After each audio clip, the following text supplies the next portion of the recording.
네, 안녕하세요. 아침밥 공부 영어의 모코치입니다. 오늘은 간단한 빈칸 추론 문제를 풀면서요. 수능에 자주 나오는 소재인 선천과 후천, 그리고 배경상식을 이용한 문장의 이해에 대해서 한번 조금 설명을 해볼 거예요. 넘어가라, 얍. 네. 요 문제는요, 지금 2013년도에 나왔던 실제 지문을 선생님이 각색을 해갖고 만든 문제입니다. 지금 잠깐 동영상을 정지하시고요. 지금 잠깐 요 문제 처음 보시는 학생들은 동영상을 정지하시고, 요 빈칸에 들어갈 말로, 저 위에 빈칸에 들어갈 말로 가장 적절한 것을 한번 골라보세요. 자, 풀었다는 전제하에 한번 선생님이 한번 얘기를 해보도록 해볼게요. 요거 일단 정답은 5번이에요. 정답은 요거 5번이에요. 한번 보도록 해볼게요. 자, 이 문제를요 쉽게 맞추기 위해서는요 배경상식이 다소 필요해요. 그러니까 그냥 배경상식 없이 그냥 읽고 풀어도 되겠지만 배경상식이 있었으면 훨씬 더 손쉽게 풀 수 있었다는 얘기예요. 그 런드 비헤이비어에 대해서 조금 아셔야 되는데, 런드 비헤이비어는요 직역하지만 이제 학습된 행동이에요. 학습된 행동인데, 이걸 이제 배경상식을 조금 동원을 해갖고 이해를 해보면은 보통 이제 후천성을 의미를 해요. 이게 후천성이라는 게 뭐냐면은 기본적으로 이제 선천성과 대비되는 관계라고 생각을 해주시면 좋겠고, 후천성이라는 것은 태어난 뒤에 여러가지 경험이나 지식에 의해서 지니게 된 것을 의미하고, 그러니까 배운 거예요. 일반적으로는 이제 친구, 학교 등의 사회에서 학습하게 된 것을 의미합니다. 예를 들어 갖고 우리가 태어나면서부터 욕하면 안 된다라는 것을 알고 태어나진 않죠. 우리가 태어나면서부터 욕하면 안 돼, 이거를 우리가 태어나면서부터 그걸 알고 살진 않잖아. 내가 태어나서 이렇게 뭐 학원도 다니고 학교도 다니고 뭐 친구들이랑도 다니고 어른들이랑 교류도 하면서, 그쵸? 우리가 이렇게 문화나 사회 속에서 배우는 요소예요. 그쵸? 욕하면 안 돼, 너 욕하면 안 돼, 이런 거 전부 다 후천적인 거예요. 이와 대조적으로 선천적이라는 것은, 즉 선천성이라는 것은 태어나면서부터 가지는 것, 이미 지니고 있는 성질을 의미합니다. 동북아시아 문화권인 우리나라는 이런 선천 후천 개념에 그 하늘천이라는 한자를 이용을 해요. 여기 둘 다 보시면 이게 하늘천자, 이렇게 하늘천자 이렇게 들어가 있죠. 이거 모르는 사람 없죠? 이게 왜 그러냐면 우리는 하늘로부터 재능을 물려받았다고 생각하기 때문이야. 근데 이제 그 서양권으로 넘어가면요, 영어에서는요 자연 그리고 유전자 같은 개념으로, 이런 생물학적인 과학적인 개념으로 선천 후천을 구분짓는 경우가 되게 많아요. 그러니까 요걸 조금 더 쉽게 설명을 하자면은, 우리가 뭔가 노력해서 배워서 똑똑한 게 아니고 원래 졸라게 똑똑한 사람은 우리가 보통 뭐라 그래요? 천재라고 하죠. 이 천재라는 말을 국어로는 천재라고 하고요, 영어로는 이제 genius라고 하는데, 특히 이 부분 잘 보시면은 이 genius에는 gene이라는 단어가 들어요. 이게 이제 유전자죠. 유전자, 유전, 뭐 이런 걸 의미하게 되겠죠.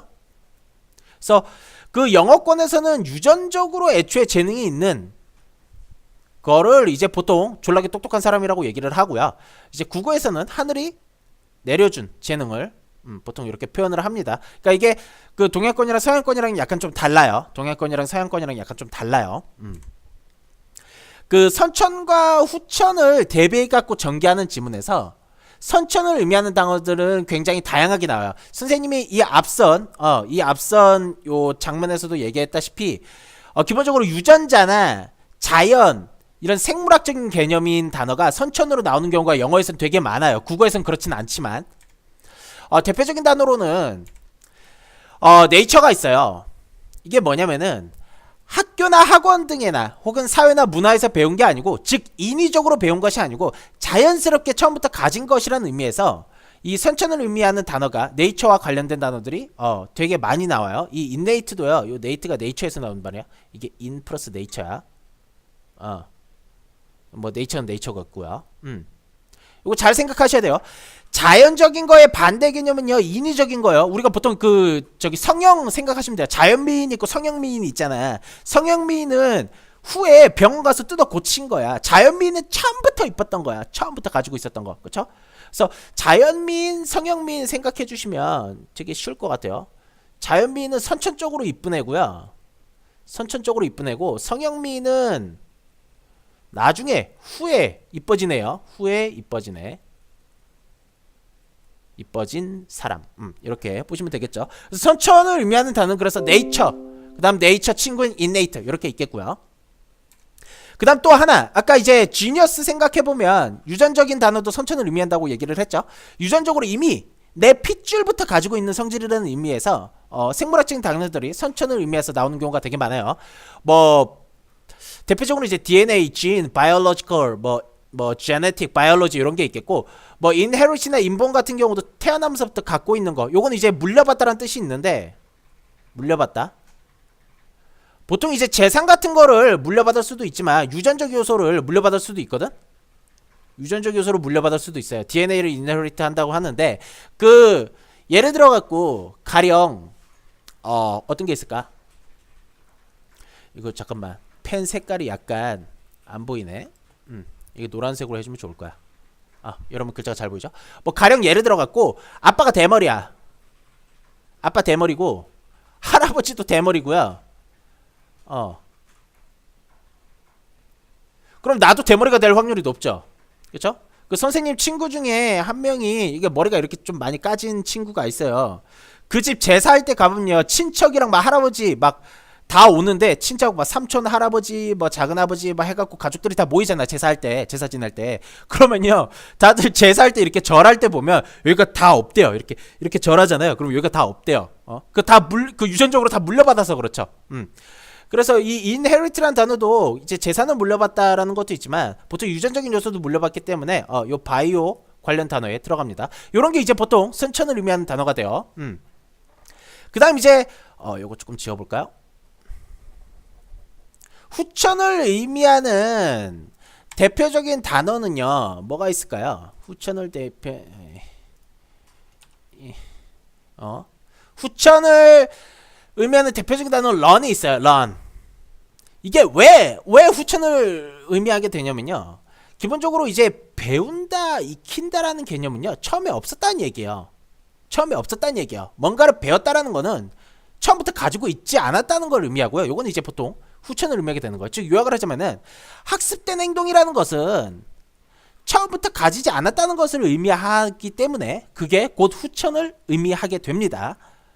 그 일반적으로 이 후천과 관련된 이 learn과 관련된 단어에서는요, learned behavior, education, 뭐 트레이닝 같이 교육과 관련된 단어들이 많이 나오고요. 예를 들어 갖고 어떤 그 옛날에 이런 질문이 있었어요. 그 RT에 관한 내용인데 예술은 선천인가 후천인가 이런 질문이 나왔었는데 예술을 어떤 되게 유명한 그 예술가가요 대학교를 다녀서 예술을 배웠어요. 그러면 이 사람은 후천적으로 그 예술적 능력을 배우게 된 거겠죠. 그럴 때는 이제 후천적인 게 된 거예요. 근데 학교 같은 걸 하나도 안 다녔는데 이 예술가가 막 미술을 엄청 잘 그려. 하나도 배운 적이 없어. 엄마한테도 배운 적이 없고 그냥 얘는 아무것도 배운 게 없는데 그냥 막 그림 막 어마무시하게 잘하고 막 악보 볼 줄도 모르는데 막 악기를 다루고 그래. 그런 거는 이제 선천적이라고 얘기를 하는 거예요. 요렇게 교육과 관련된 단어가 나올 수가 있겠고 또 하나는 이제 사회, society나 cultural 사회나 문화 같은 경우도 아까 그 선생님이 예시 줬잖아. 욕하면 안 돼. 이런 거 보통 우리가 문화적으로 배우는 요소죠. 이런 것도 이제 후천을 하게 돼요. 이렇게 생각하시면 돼요. 아기가 태어났는데 욕하면 안 돼라는 걸 압니까? 모르죠. 그런 거 모른다고. 우리가 보통 이제 문화나 사회로부터 그런 거 배우는 거야. 그렇죠? 애가 막 태어났는데 아빠! 밥 줘 씨발! 그럼 아빠한테 후들겨 쳐 맞죠. 애가 학교에 들어갔는데 선생님! 빨리 밥 줘! 수업 끝내! 빨리 나 너무 노잼이야! 이런 식으로 했어요. 선생님한테 후들겨 쳐 맞아요. 이런 건 이제 사회나 문화로부터 후들겨 쳐맞아서 배우는 요소가 되겠죠. 이런 건 이제 다 후천을 의미하는 단어가 되는 거예요. 2015년 기출에서는요. 요런 소재가 나온 적이 있어요. 의사소통 능력은 선천적일까 후천적일까에 관한 질문이 나온 적이 있었는데 그 질문에서는요. 의사소통에 있어서 즉 선천적인 것뿐만 아니라 즉 바이올로지일 뿐만 아니라 후천적인 것도 중요하다는 핵심 문장이 나오거든요. 요런 류의 문장이 나오는데 그러니까 커뮤니케이션 능력에 있어서 선천적인 것뿐만 아니라 후천적인 것도 중요하다라는 이런 문장이 나왔어요. 이런 질문이 나왔었는데 이렇게 이해를 해주시면 되겠죠. 우리의 소통 능력은 선천적으로도 형성이 되지만 바이올로지도 형성을 하지만 not only니까 여기 이제 추가적으로 또 나오는 거겠죠. 또 추가적으로 뭐가 또 우리의 의사소통 능력에 중요하다? 후천적인 것도 중요하다. 이런 식으로 나오는 경우가 되게 많았어요. 그래서 요게 이제 후술되는 문장, 요 문장 그 다음에 나오는 문장에서는 그러면 뭐에 관한 내용이 나오겠어? 후천적에 관한 내용이 계속 흐르겠죠.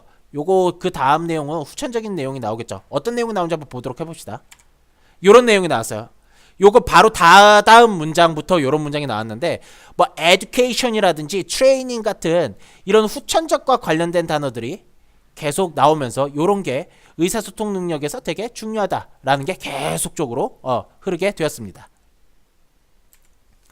자, 다시 돌아와갖고 그렇다면 이 문제의 정답은 무엇일까요?